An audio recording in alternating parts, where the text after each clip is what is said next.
Story writing English writing में या हिंदी लेखन के अंदर बड़ा ही इम्पोर्टेंट इसका रोल है।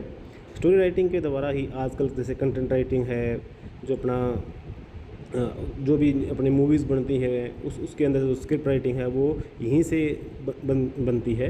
क्योंकि जब लिटरेचर के अंदर अपन चीज़ें पढ़ते हैं या सोसाइटी के अंदर अपन चीज़ें देखते हैं तो उनके अंदर जो क्लाइमैक्स आता है, उनके अंदर जो चीज़ें आती है उनको देख कर ही सारी चीज़ें तैयार होती हैं। तो स्टोरी राइटिंग के अंदर अगर अपन बात करें तो सबसे पहले तो हमें इस चीज़ का ध्यान रखना चाहिए कि स्टोरी राइटिंग हमेशा पास्ट टेंस में होती है।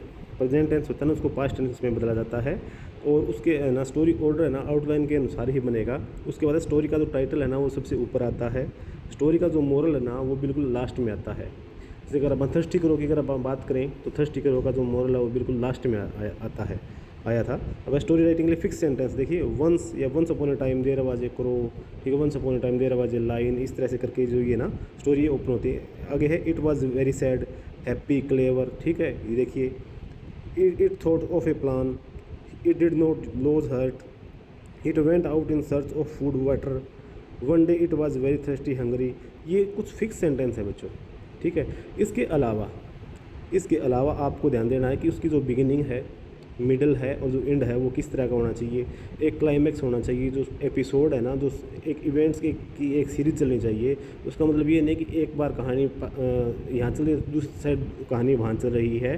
तो यूनिटी ऑफ टाइम है, प्लेस है, एक्शन है, इन सब का ध्यान रखना पड़ता है, तो जाके जो स्टोरी है ना वो बढ़िया बनती है। तो स्टोरी राइटिंग में एक बिगिनिंग होना चाहिए, एक मिडल होना चाहिए और एक उसका एंडिंग पॉइंट होना चाहिए।